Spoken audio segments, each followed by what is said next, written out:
출애굽기 2장 1절에서 10절까지 말씀입니다. 출애굽기 2장 1절에서 10절까지 말씀입니다. 출애굽기 2장 1절에서 10절까지 레위 집의 한 남자가 가서 레위의 딸로 아내를 삼으니 그 여인이 임신하여 아들을 낳았더라. 그녀는 그 아이가 준수한 것을 보고 그 아이를 3개월 동안 숨겼는데 더 이상 그를 숨길 수가 없게 되자 그녀가 그 아이를 위하여 갈대로 만든 궤를 가져다가 찰흙과 역청으로 바르고 아이를 그 안에 담아 강의 가장자리 창포들 사이에다 놓아두었으며 그 아이의 누나는 그 아이에게 무슨 일이 일어나는지 알려고 멀리 떨어져서 섰더라. 파라오의 딸이 강에서 씻으려고 내려갔고 그녀의 시녀들은 강가를 거닐고 있더라. 그때 그녀가 창포들 사이에서 그 궤를 보고 시녀를 보내어 그것을 가져오게 하니라. 그녀가 그것을 열고 아이를 보니 보라 그 아이가 울더라. 그녀가 그 아이를 동정하여 말하기를 이 아이는 히브리인들의 아이들 중 하나라 하는데 그때 그 아이의 누나가 파라오의 딸에게 말하기를 내가 가서 히브리 여인 중에서 유모를 당신께 불러다가 당신을 위하여 그 아이를 양육케 하리이까 하더라. 파라오의 딸이 그 소녀에게 말하기를 가라 하니 그 소녀가 가서 그 아이의 어미를 부르니라. 파라오의 딸이 그녀에게 말하기를 이 아이를 데려다가 나를 위하여 양육하라. 그리하면 내가 내게 삭슬 주리라 하니 그 여인이 그 아이를 데려다가 양육하니라. 아이가 자라서 그 여인이 아이를 파라오의 딸에게 데려가니 그가 그녀의 아들이 되니라. 그녀가 그의 이름을 모세라 부르고 말하기를 이는 내가 그를 물에서 건져내었음이라 하더라. 잠시 하나님 말씀 위해서 기도하겠습니다. 하나님 아버지, 주님께서 저희들을 우리 주 예수 그리스도의 고귀하신 피로 깨끗하게 우리의 죄들로부터 죄를 씻어주시고 죄를 사랑하셔서 저희에게 왕들과 제사장들로 삼으셔서 그리스도의 왕국에서 주님을 함께 섬기며 또 통치할 수 있도록 위대한 소망을 허락해 주시니 감사합니다. 저희들이 신실한 그리스도인들로서 그리스도의 심판석을 잘 예비하고 우리 주 예수 그리스도께로부터 오는 그 칭찬을 바라며 잘 저희 자신을 준비해 나가고 또 우리 주님께서 당장 오실 수 있다라는 그런 임박성을 제 마음에 항상 가지고 있으므로 제 자신을 잘 준비하고 예비케 해 주시니 진심으로 감사합니다. 참으로 이 땅은 이제 멸망이 얼마 남지 않은 세대에 저희가 살고 있음을 알고 있습니다. 기근의 재앙이요, 또 파리때의 재앙이요, 또 무더운 더위의 재앙이고, 또 지진이 있고, 전쟁과 전쟁의 소문들이 있으며, 전염병이 돌고 있는 것이 바로 이 마지막 때인 것입니다. 그러나 이것이 더더욱 심해질 것이고, 이제 저희가 살 수 없는 땅의 그 상태가 될 그때는 주님께서는 저희 모두를 하늘로 들려 올리실 것입니다. 주님, 저희가 그때까지 주님을 신실하게 섬겨나가길 원합니다. 당장 오늘 저녁이라도 주님께서 오실 수 있는데 저희가 바라는 것은 주님께서 속히 오시는 것입니다. 주님, 저희 지금 이 시간에 하나님의 말씀 앞에 나왔는데 주님께서 도와주셔서 성경 말씀을 잘 이해할 수 있게 해주시고 제가 전달하려고 하는 바를 하나님의 말씀으로 잘 준비해서 이렇게 설교할 때에 성령께서 성도들에게 잘 인지할 수 있도록 지각을 허락하시고 성령으로 충만함을 허락하여 주십시오. 주님께 모든 것을 의탁드립니다. 마귀의 모든 공격과 악으로부터 지켜주시고 저희 모두가 말씀에 잘 집중할 수 있게 해주십시오. 우리 주 예수님의 이름으로 기도드렸습니다. 아멘. 오늘 오전 설교의 제목은요, 세상의 풍조에 쓸려가는 배가 되지 않으려면이라는 제목으로 설교하려고 합니다. 세상의 풍조에 쓸려가는 배가 되지 않으려면. 오늘 본문 읽어보셔서 아시겠지만 하나님은 정말 위대하신 분이십니다. 이 본문의 모세와 같은 모세의 부모가 겪었던 그런 고통의 상황 가운데 자신이 놓여 있다라고 한번 생각을 해보십시오.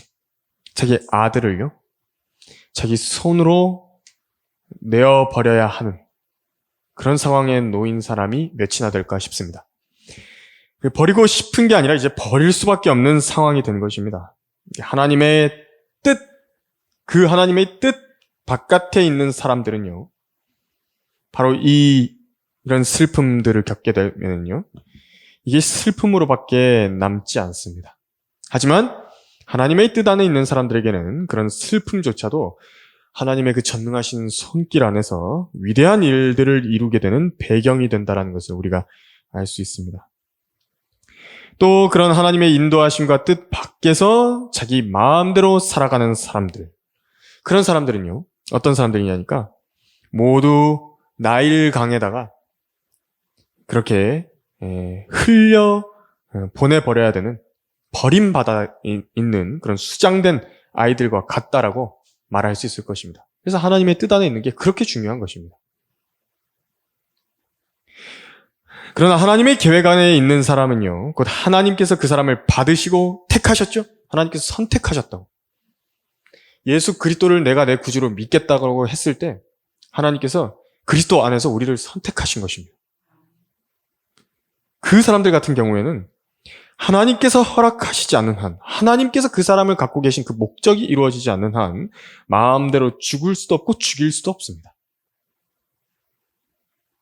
하나님께서는 모든 상황을 이렇게 선으로 바꾸시는 것을 볼 수 있는 것인데요, 하나님의 전능하신 능력입니다. 우리가 섬기는 하나님이 바로 이렇게 경배받으셔야 마땅한 분이신 것입니다. 위대하신 하나님이십니다. 부모에게 단념되어서 강에 빠져 죽을 수밖에 없는 아이들 같은 그런 한 사람이요, 그분의 계획 안에 있다는 게 얼마나 큰 은혜이고 복인 것입니까? 그 위대하신 하나님께서 나 개인에게 미리 정해두신 선한 일들, 우리가 그것들 가운데서 행하기 위해 만드신 선한 일들이 있다는 것은 얼마나 열망할 만한 일인 것입니까? 여러분들 보물찾기 해보셨습니까?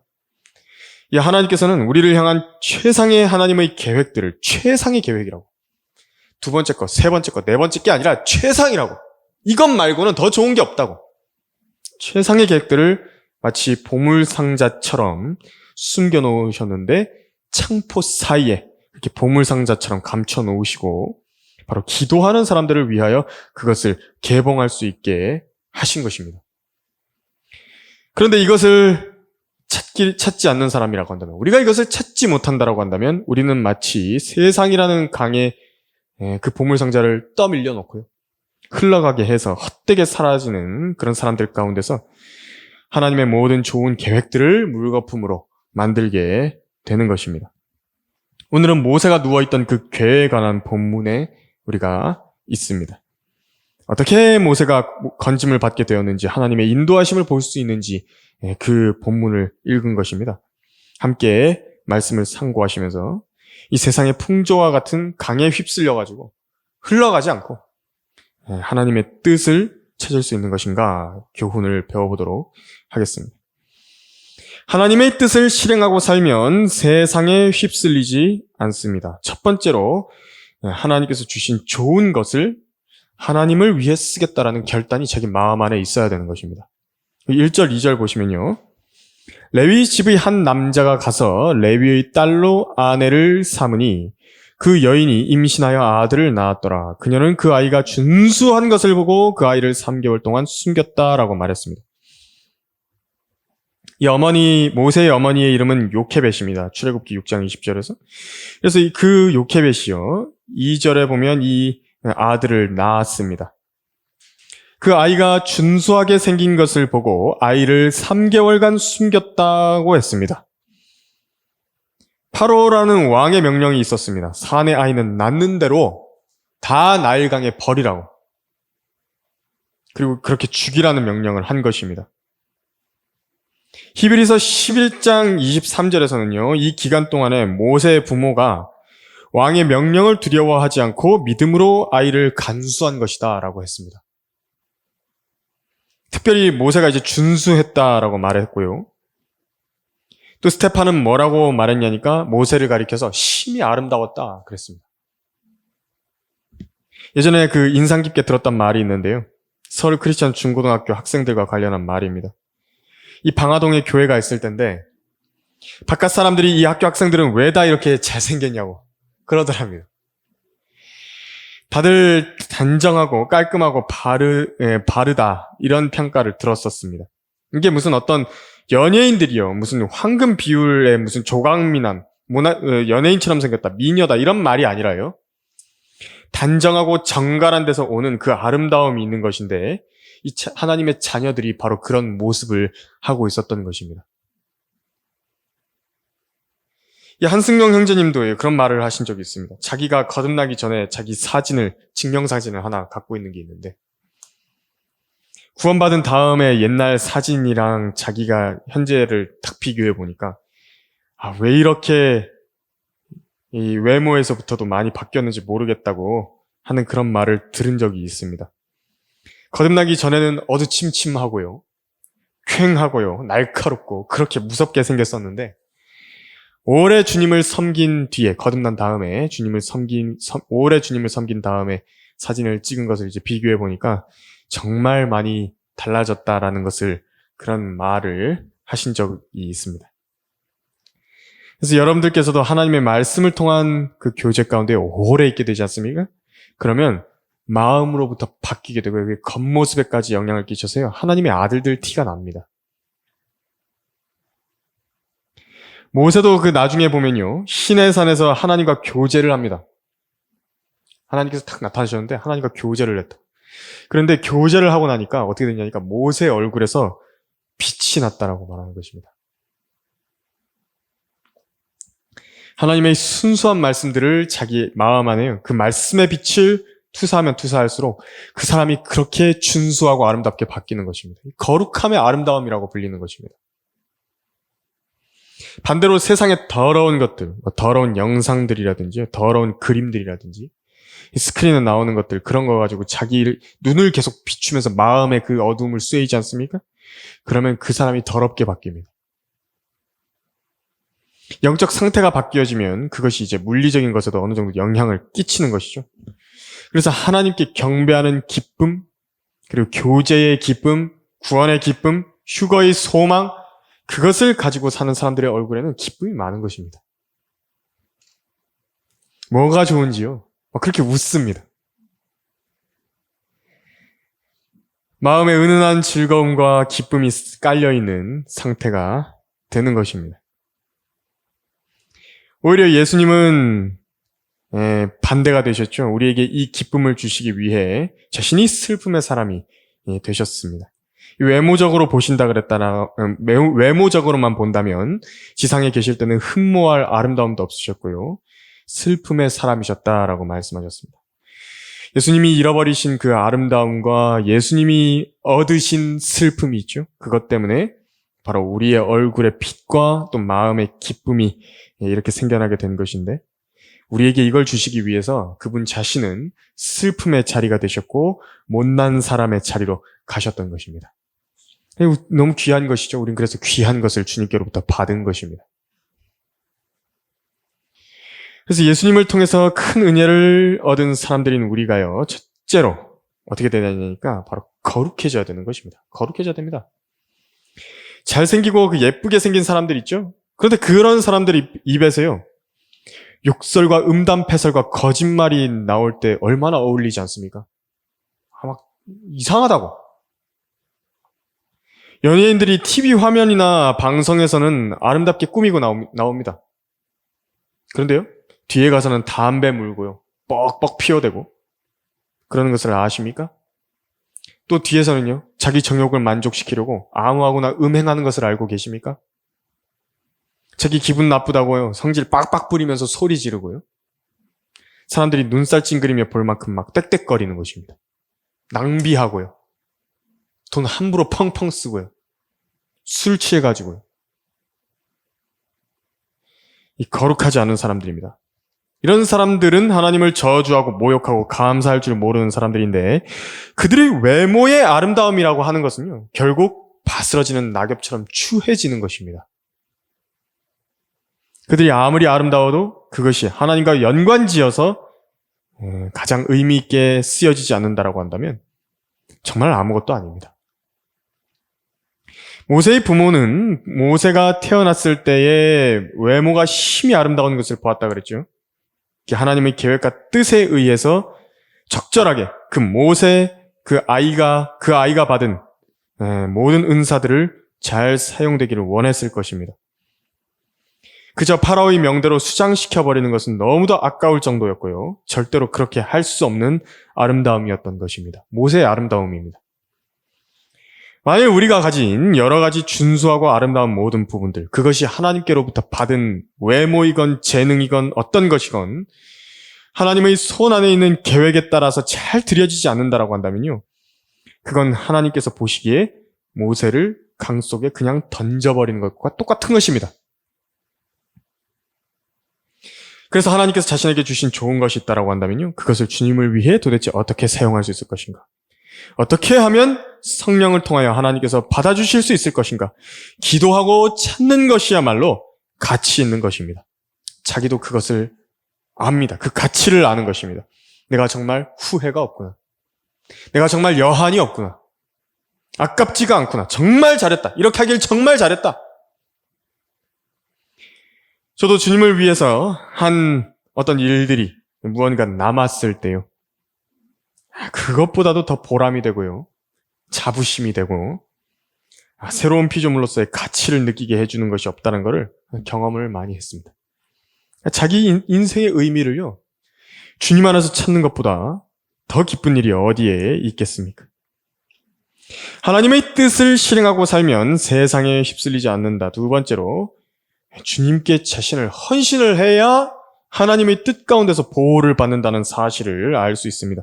3절에서 4절 보면요, 더 이상 그를 숨길 수가 없게 되자 그녀가 그 아이를 위하여 갈대로 만든 궤를 가져다가 찰흙과 역청으로 바르고 아이를 그 안에 담아 강의 가장자리 창포들 사이에다 놓아두었으며 그 아이의 누나는 그 아이에게 무슨 일이 일어나는지를 알려고 멀리 떨어져서 섰더라라고 했습니다. 여기서 갈대로 만든 궤가 나옵니다. 그 궤를요, 진흙에 발랐다 그랬고 역청으로 발랐습니다. 이게 방수 코팅한 것입니다. 이렇게 되면 이제 물에 뜨게 되는데 일종의 배가 된 것입니다. 배입니다. 배.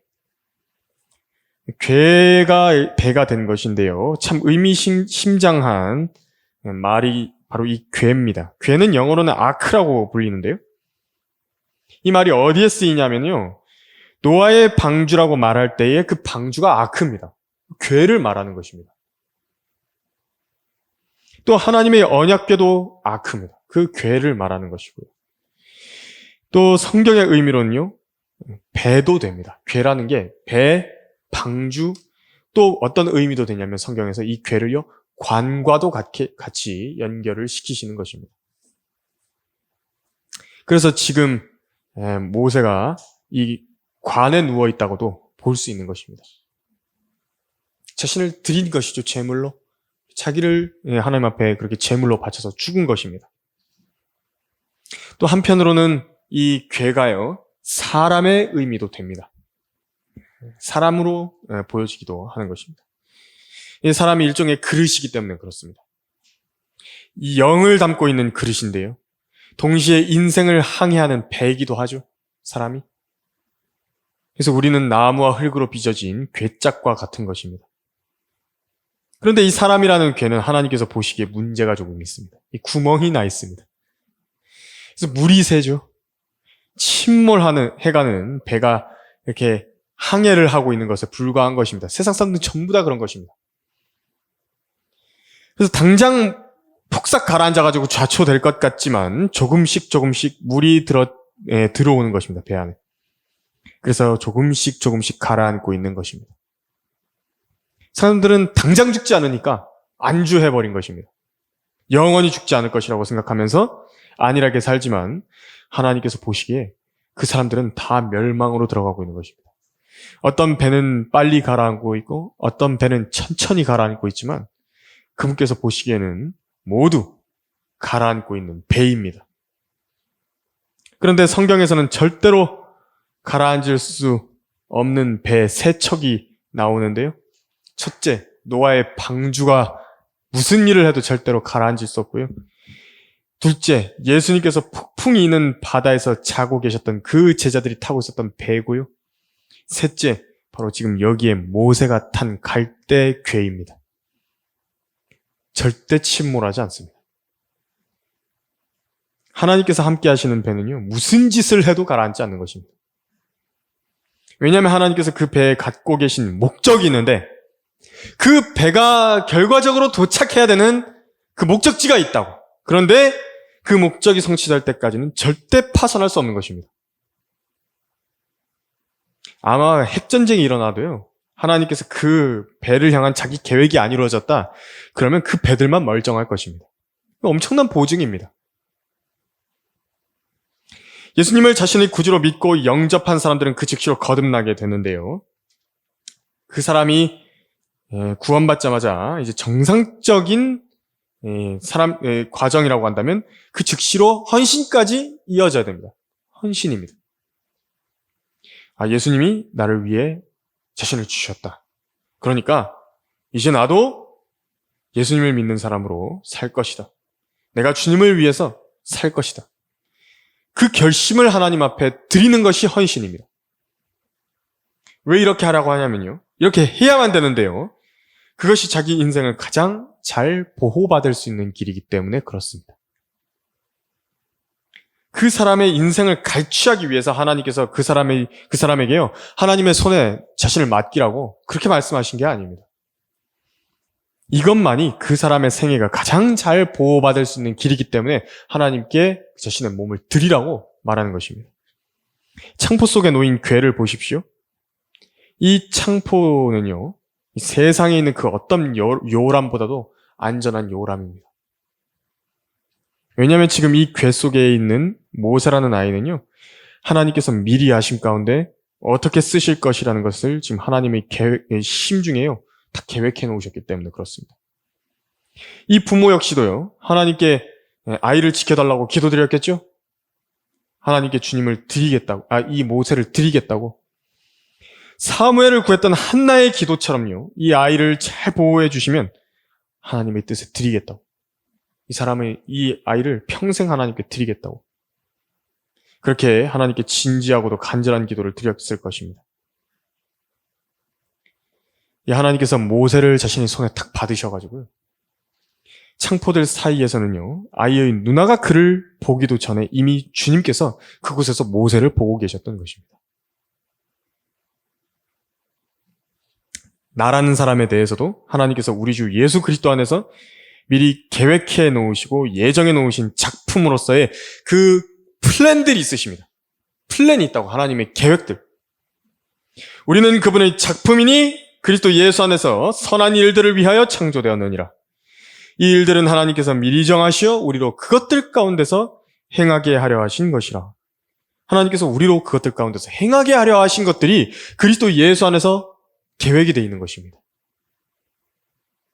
내가 그리스도 안에 들어와서요, 하나님의 명령에 최상으로 순종해 갈수록 그 준비되어 있는 계획들이요, 실행되어져 나가는 것입니다. 그리스도 안에 들어와야지만 허락이 되는 일이죠. 또 하나님의 말씀에 기꺼이 자신을 순종해서 헌신해야지만 가능한 것입니다.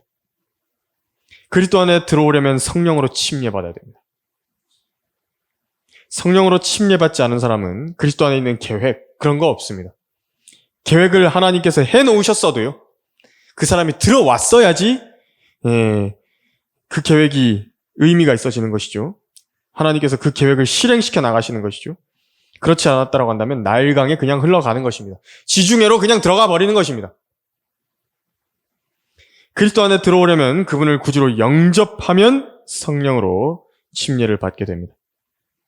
하나님의 말씀이 선포되는 이제 그곳에서요, 자기에게 주시는 하나님의 말씀들을 잘 마음 안에 받아서 하나씩 하나씩 순종해 나갈 때 하나님께서 최상의 계획들이 이루어지도록 하시는 것입니다. 그러므로 누구든지 그리스도 안에 있으면 새로운 피조물이라. 옛 것들은 지나갔으니 보라, 모든 것이 새롭게 되었도다. 모든 것이 하나님께로부터 나왔으며 그분께서는 예수 그리스도를 통하여 스스로 우리와 화해하셨고 화해의 직분을 우리에게 주셨으니 예수 그리스도 안에 있으면 새로운 피조물이라 그랬습니다. 그리스도 안에 있지 않으면 새로운 피조물이 아닙니다. 하나님의 계획과 전혀 무관합니다. 하나님이 미리 정해놓으신 선한 일들을 다 놓쳐버리고 사는 것입니다. 근데 거기 뭐라고 말씀하셨냐면 모든 것이 하나님께로부터 났으며 라고 말씀하신 것입니다. 내가 거듭났는데 내가 그리스도 안에 있게 됐는데 내 주변에 있는 것들이 다시 태어났답니다. 하나님께로부터 났답니다. 이게 무슨 말이냐니까 내가 예수님을 믿는 즉시 모든 것이 다 바뀌어버리는 것입니다. 내가 거듭났더니 나의 모든 가치관이 바뀝니다. 내 모든 관점들이요 다 하나님의 관점들로 바뀌어버리는 것입니다. 이전에는 재앙이었던 것들조차도 축복으로 바뀌어져 가는 것입니다. 세상의 기쁨으로 누리고 살았던 그런 정욕들도요 죄악이라는 것을 발견하게 되는 것입니다. 모든 것이 내가 그리스도 안에서 새로운 피조물로 창조되면서 하나님 안에 있는 만물의 모든 것들까지도 바뀌는 것입니다. 그때 그 사람이 하나님의 뜻에 순종하면서 하나님의 정착된 계획 안에 잘 정착해서 머무르게 되는 것인데 마치 지금 모세가 타고 있는 궤가 안전하게 창포 속에 머물러 있듯이 잘 머물러야 되는 것입니다. 그러면 이제 그것이 가장 안전한 것인데요. 어떻게 되냐니까 심지어 죽음에 있어서까지 소망을 가질 수가 있습니다. 죽음에 있어서도 소망을 가지게 됩니다. 내 몸은 주님의 것인데 주님이 취해 가신다라고 한다면 그것마저도 의미가 있는 일인 것입니다. 내가 하나님께 내 몸을 드리지 않았습니까? 하나님 나를 써주시라고. 이제 내가 주님을 위해서 살겠다고. 그런데 주님이 나를 죽이시겠답니다. 그럼 그것도 의미가 있는 것입니다. 하나님께 쓰임받고 있는 것입니다. 그것이. 가장 최상의 계획인 것입니다. 자기 인생에서 하나님의 뜻을 간파할 수 있게 되는 것입니다. 자기 죽음의 의미를 알 수 있다고. 자기 삶의 의미를 알 수 있다고. 그 은혜가 헌신한 사람들이 갖게 되는 특권인 것입니다. 하나님의 뜻을 실행하고 살면 세상에 휩쓸리지 않는다. 세 번째로 하나님께서는요, 헌신된 사람들을 이제 기도하도록 다루시는 것입니다. 5절에서 6절을 한번 보면요. 파라오의 딸이 강에서 씻으려고 내려갔고 그녀의 시녀들은 강가를 거닐고 있더라. 그때 그녀가 창포들 사이에서 그 궤를 보고 시녀를 보내어 그것을 가져오게 하니라. 그녀가 그것을 열고 아이를 보니 보라 그 아이가 울더라. 그녀가 그 아이를 동정하여 말하기를 이 아이는 히브리인들의 아이들 중 하나라 하는데 이 긴박한 상황에서요. 모세의 부모가 얼마나 기도했을지 여러분들 상상이 되십니까? 눈에 선하죠? 여러분들 평생에 그렇게 진지한 기도를 한번 드려보신 적 있습니까? 그런 간절한 가운데. 다들 한 번씩 그런 경험들이 있을 것입니다. 지금 모세의 부모가 바로 그때에 놓여 있는 것입니다. 아이가 태어나서 사내 아이인 것을 보고서 얼마나 하나님께 매달리면서 이 아이를 살려주시라고 기도드렸겠습니까? 제발 살려주시면 제가 이 아이를 주님을 위해서 드리겠다고. 이 아이가 주님을 위해서 살게 해주시라고. 가장 사람이 진지해지고도 간절해지는 기도는요, 자기 생명과 건강에 대한 부분보다도 아마 자기 자녀를 위한 기도일 것입니다. 내가 아프거나 죽게 되면요, 그냥 내가 참고 아프고 그냥 견디면 그만일 뿐이니까요. 그렇게 간절하지 않을 수 있을지는 몰라도 자녀에 관한 문제라고 한다면 하나님께 더 매달리게 되는 것이죠. 이 3개월이나 아이를 숨겨봤는데 하나님께 믿음으로 간구드리면서 내가 이 아이를 잘 지켜보겠다고 이렇게 했었는데 이제 도저히 안 됩니다. 그럴 수도 없는 상황에 직면합니다. 하나님께서 상황을 이렇게 만드실 수도 있습니다. 버릴 수밖에 없는 상황으로 가게 하시는 것입니다. 그래서 요케벳은 이제 강의 가장자리에 궤를 놓아둔 것입니다. 자기 손에서 떠나보냈습니다. 하나님께 아이의 생명을 구했을 것이고 하나님의 뜻에 모든 것을 맡겼을 것입니다. 자기 손에 내려놓는 그 순간부터 더 많이 기도하지 않겠습니까? 많이 기도하겠죠? 자기가 못하는 일이니까. 이렇게 사람이 무력할 때에 오직 도우실 수 있는 손길이 하늘로부터만 내려올 수 있는 상황이 될 때, 바로 하나님께서 자신의 그 능력을 보이시는 것입니다. 그래서 하나님께서 배후에서 모세와 그의 부모를 어떻게 돕고 계시는지 한번 보십시오. 모세의 엄마가 괴를 강에다가 내려놨죠? 가장자리에다가. 그랬더니 파라오의 딸이 씻으려고 나온 것입니다. 그때 파라오의 딸이 나올지 파라오가 나올지 어떻게 알았겠습니까? 파라오도 그곳에서 목욕을 했습니다. 이제 출애굽기 좀 가다 보면은 파라오가 아침에 강에 씻으러 나오는데, 또 괴는 안전하게 보호를 받아야 되는데요. 그 강에 해충들 얼마나 많습니까? 짐승들도 얼마나 많습니까? 보호를 받아줘야 됩니다. 근데 하나님의 보호하심 속에서요, 파라오의 딸이 먼저 씻으려고 내려온 것입니다. 그리고 그때까지는요, 모세가 울음을 터뜨리지 않았습니다. 아이가 안 우는 것입니다. 그러다가 파라오의 딸의 눈이요, 그 괴를 봤죠? 그때까지는 아이의 울음을 터뜨리지 않았다가, 그리고 이제 이 딸이 호기심이 발동한 것입니다. 시녀들에게 괴를 가져와 보라고. 그랬는데 그때 때마침 또 모세의 누나인 미리암이 그 자리에 있었던 것입니다. 마침 괴가 열렸습니다. 예쁜 아기가 이렇게 산의 아이가 버려져 있는데 막 서럽게 우는 것입니다. 과연 어떤 이 세상에 있는 여자가요, 그 상황에서 아이에게 동정심을 가지지 않을 수 있겠습니까? 파라오의 딸이 이렇게 이 동정심에 빠져있는 그때에요, 미리암이 나서서 말을 합니다. 7절 보시면요, 그때 그 아이의 누나가 파라오의 딸에게 말하기를, 내가 가서 히브리 여인 중에서 유모를 당신께 불러다가 당신을 위하여 그 아이를 양육케 하리이까 하더라. 이 파라오의 딸한테요, 고민할 시간도 안 줍니다. 한 제국의 왕의 딸이 뭐 돈 걱정이 있겠습니까? 무슨 거칠 것이 있겠습니까? 당장 파라오의 딸을 승인을 받아낸 미리암이요, 자기 어머니에게로 달려갑니다. 한 걸음에 달려가서 유모로서 직장을 구하게 해준 것입니다. 그러니까 지금 이제요, 헤어진 지 얼마 되지도 않았는데 가가지고 직장도 얻었죠. 삭슬 받으면서 자기 아들을 버렸던 아들을 다시 찾아가지고 돌볼 수 있게 된 것입니다. 세상에 지금 사내 아이들이 죽어나가는데, 모든 사내 아이들은 죽어나가는, 독특하게 하나님께 드린 아이만이 남은 것입니다. 하나님께 자신의 손을 뻗쳐서 그걸 내어드렸더니요, 하나님께서 그것을 다시 돌려주시는 것입니다. 하나님께서 놀랍도록 한 사람의 기도에 대해서 응답하고 계신 것입니다. 요케벳이 하나님의 손길을 얼마나 강력하게 느끼고 있었겠습니까? 이에 대하여 얼마나 하나님께 감사를 드렸겠습니까? 여러분들 감사 자주 드리십니까? 있었던 일들 상고하고 또 예전 일들이 기억날 때마다요, 하나님께서 베풀어 주신 선한 일들이 그렇게 생각날 때마다 하나님 정말 그때 감사했습니다 하고 하나님께 말씀드리십시오. 하나님께서 정말 정말 좋아하시는 것입니다.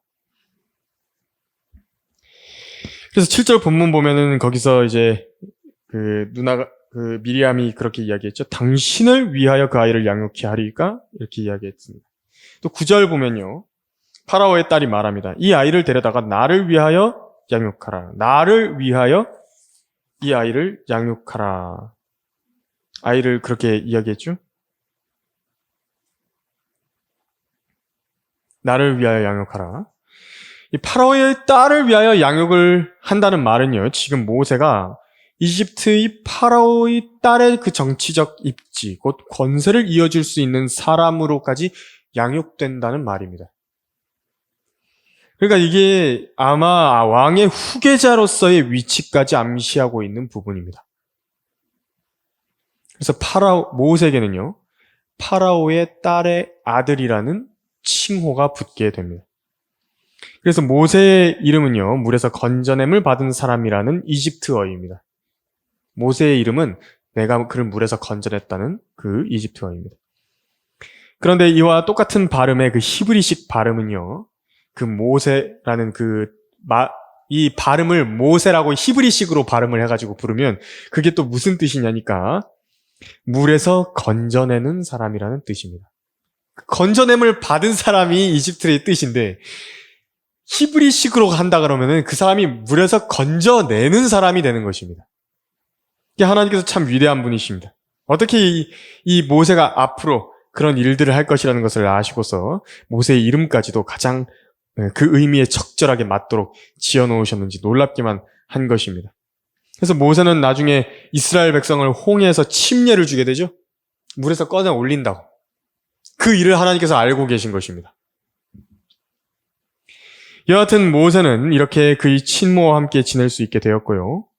하나님께서 살아계셔서 기도에 응답하시는 분이심을 분명히 알게 된 것을 우리는 간파할 수가 있습니다. 정말 놀라운 일 아니겠습니까? 하나님께서 이렇게 모든 상황과 여건을요, 직접 하늘에서 막 나타나셔가지고 무슨 환상 가운데 천사의 몸으로 나타나셔가지고 무슨 일들을 막 직접 해결해 놓고 그렇게 하시는 게 아니라 배후에서 모든 상황을 조성하시고 그렇게 모든 사람들의 발걸음을 인도하셔가지고 이런 놀라운 일들이 일어나도록 하시는 분이십니다. 이렇게 역사하시는 분이십니다. 하나님께서.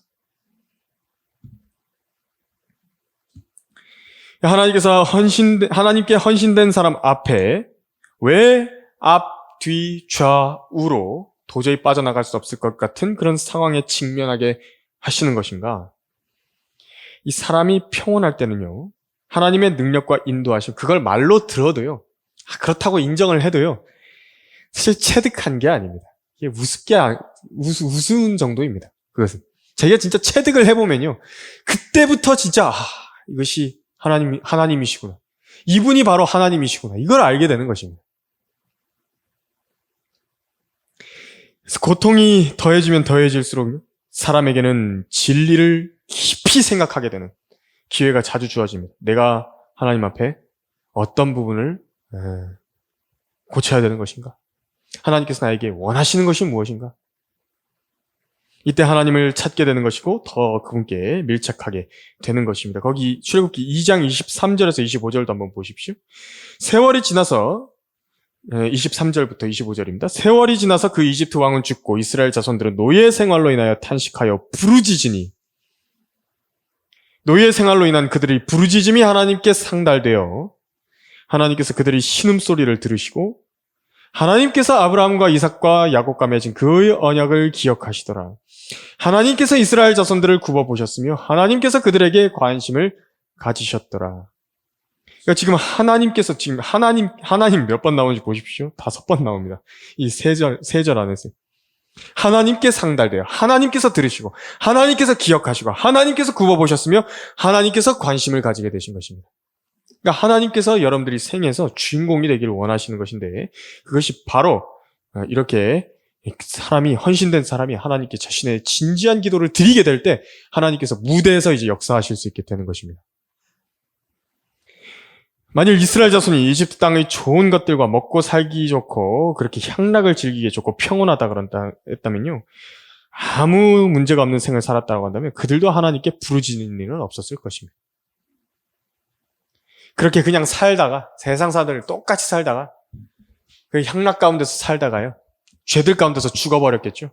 하나님의 그 위대하신 능력과 간증을 맛보는 건 하나도 없고 그렇게 살았을 것입니다. 바로 사람이 하나님을 찾게 될 때까지 하나님의 다루심을 받게 되는 것도 이 때문입니다. 이 과정 중에서 요케벳도 있었던 것이고 하나님께서는 물에서 건져내는 바로 그 홍해에서 이스라엘 백성에게 침례를 주게 될 한 구원자인 모세를 이렇게 예비하셨던 것입니다. 결론적으로 세상의 풍조에 따라 흘러가서 잃어버리고 수장되어 버리는 그런 배가 되지 않기 위해서는요, 우리들이 바로 그런 사람이 되지 않기 위해서는 반드시 구원받고 또 하나님께 우리 주 예수 그리스도의 은혜에 대해서 감사하는 사람이 되어야 되는 것인데, 이 감사라고 하는 것은요, 이제 내가 그분께 내 입으로 말씀드리는 것입니다. 결심하는 것입니다. 제가 이제 주님을 위해서 하나님께서 저에게 갖고 계신 그 뜻을 실행하기 위해서 내가 살겠습니다. 그리고 그 사람이 하나님께 자기 생에서 일어나는 모든 문제들에 대해 진지한 기도로 하나님의 도움을 간구하고 인도하심을 바랄 때에 기적과도 같은 도움의 손길들이 하늘로부터 펼쳐지면서 우리 앞길을 펼쳐서 인도해 주시는 것입니다. 하나님께서 인도하시는 그 길이 얼마나 최상의 길인지 모세의 경우를 통해서 살펴보셨던 것처럼 새로운 피조물로 창조돼서 하나님의 계획 안에 있는 여러분들 모두도요, 하나님께서 갖고 계신 최상의 그 계획들이 있는 것입니다. 여러분들 향한 최상의 계획들이 있습니다. 그것을 열망하시고 하나님께 이루어 주시길 기도하셔서 모두 모세처럼 훌륭한 하나님의 사람들이 되시기를 바라겠습니다. 기도하겠습니다.